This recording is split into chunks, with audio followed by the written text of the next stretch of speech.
Want to know what the best thing about having parties at home is? All your mates bring the food and you don't have to organise a lift home. Follow along and we'll make sure you never have to go anywhere again. We're building this bad boy 9 metres long and 4 metres wide, so we'll set out for that. Works out to being 2 posts either end and 2 in the middle. The best way to dig post holes is to get somebody else to do it, so if you've got a mate that owes you a favour, now's the time to call it in. We based our design off the existing house plan, so the post holes we dug are 500 by 500 by 600. She'll be going bloody nowhere. After your conveniently timed trip to the hardware store, your mate should be finished digging those holes, so it's time to plumb and brace those posts. Make sure you run a string line and check your measurements obsessively. Trust me, you do not want to have to try to move those things when the concrete starts going off. Assuming you've done everything right, or you've done it wrong and you just don't know yet, the concrete pour should be the most relaxing part of your day. Just throw your bags in the mixer with some water, spin them round for a bit and tip them in your holes.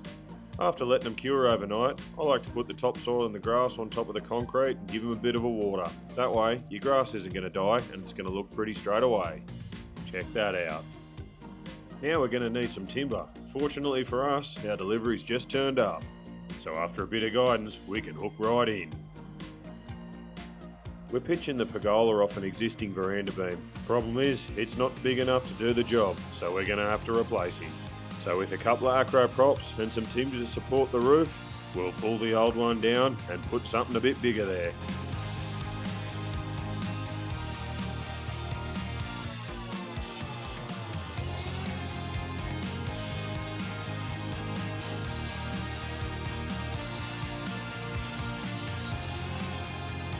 I didn't really have to go to the trouble of checking this out on a 45. Realistically, no one's ever going to see it.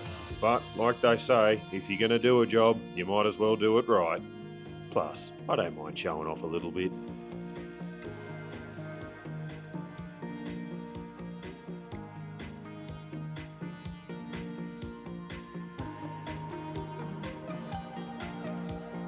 And have a go at that. It's like it grew there.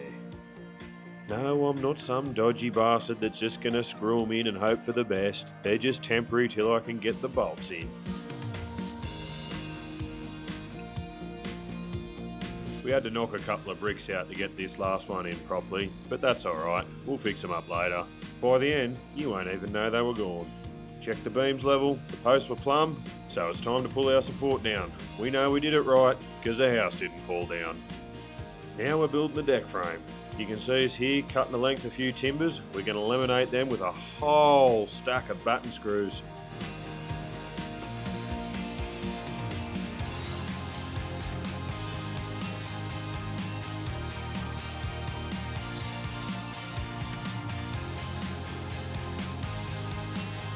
Onto the checkouts. Make sure you set out and mark out where your posts are going to land on your bearers. Even though they're standard sizes, they can differ a little bit, and you want a nice tight fit for these.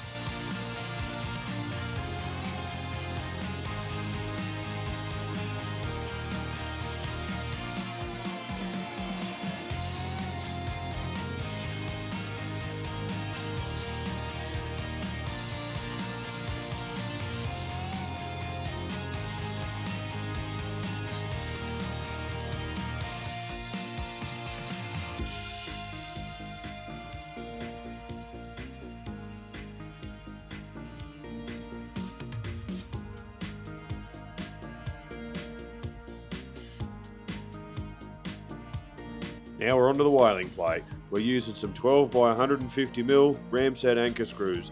They're bloody good gear and are going to hold this thing to the brick tighter than, well, you know the rest.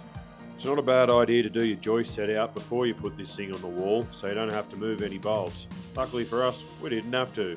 So we'll chalk that one up to the wind column. Measure your joists in a few different places to make sure they're all the same, then cut them up and throw them in. I like to do a couple either end and in the middle, just to make sure everything's working nicely. Double check your measurements and you're off to the races.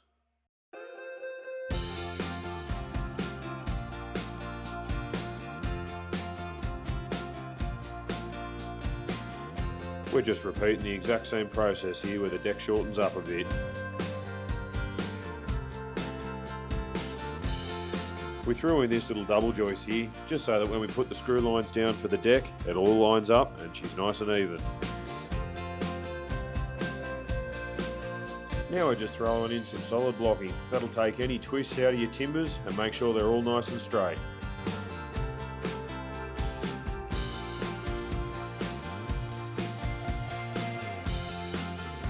And now for the bane of every first year's existence, joist hangers.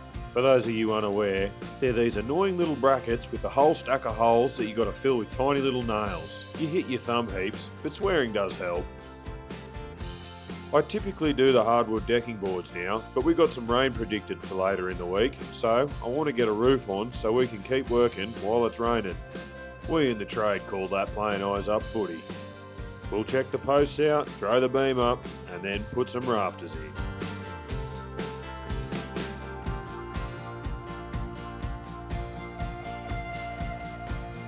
We're using a ledger strip rather than joist hangers for this pergola. I think it's a lot quicker and it looks better, especially because we're not putting a ceiling on.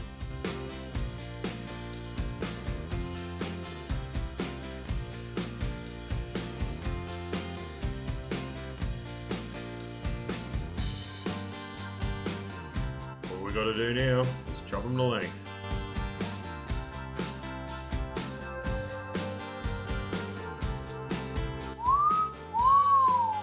Rule a line off that bad boy. We're throwing in a couple of rows of solid blocking between these rafters. They're a bit twisted. The local timber mill must be up to doing those pine cross banana tree hybrids again. Bugger.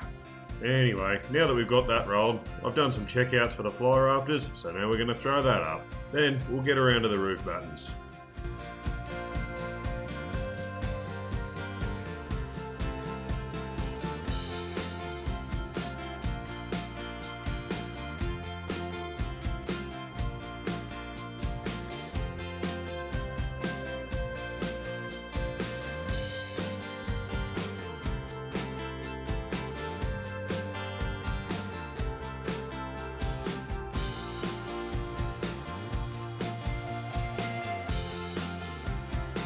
I didn't think to move my phone to the roof when I was doing this bit, but make sure when you put roof battens up, you stagger your joins.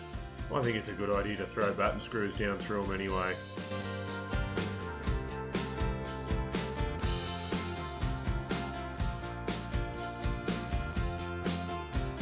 Here we're running out of daylight and the rain's coming, so we're going to quickly slap on some bitumen paint onto this deck frame. Hopefully it'll help it last a little bit longer being as close to the ground it is. We thought we'd better throw a second coat on, just to be safe.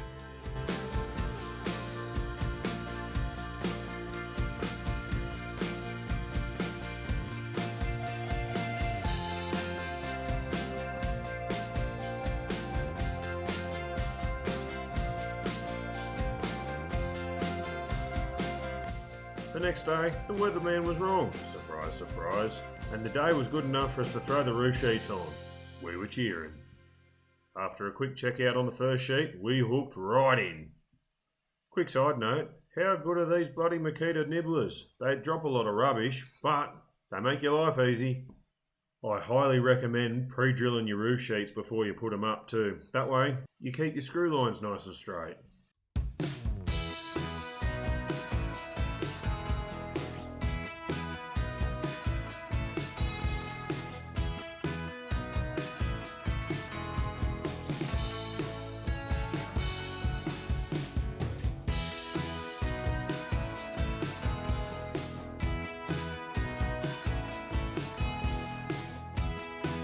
A couple of expertly cut barge cappings on the end and we are well on our way to putting this hardwood decking down.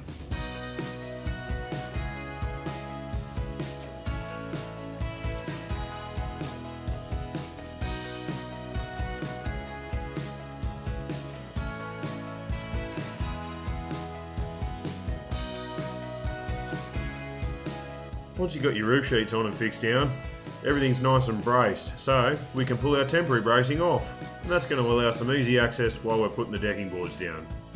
Tell you what, decking in the shade is the bloody go. I'm going to have to do this more often.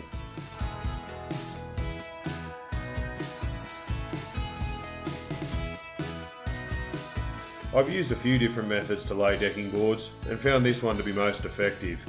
You virtually never get a pack of timber where every single one's the same width. Lay every fifth board out to a string line, screw it down, Then loosely lay everything between them.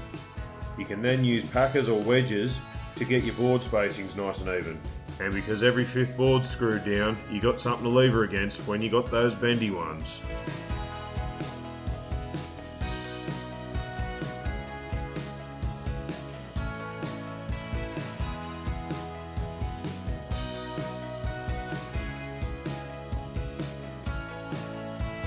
Once you get up to this stage, you can flick your lines along your joist to make sure you get nice straight screw lines. You don't want to go through all this hard work just to let yourself down at the end.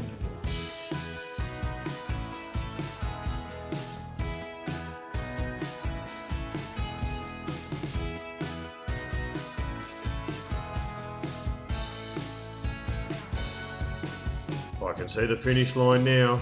Time to cut the boards to length and install the border.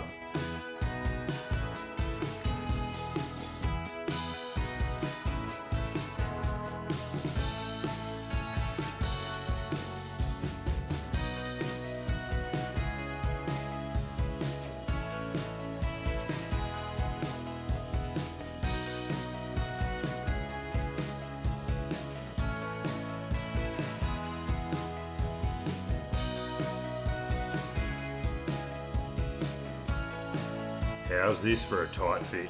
Like a finger in a bum. And that's all the hard work done for the deck and pergola. Rub a bit of oil into it and you're ready to enjoy your very own deck beer. Now while the deck and pergola might be done, I had a look at this job and I thought, you know what this needs? An outdoor kitchen. Wouldn't that be nice? So, if you're interested, hit that subscribe button and follow along to watch that, because it's some of my best work. Thanks for coming, and I'll see you on the next one. Hooroo!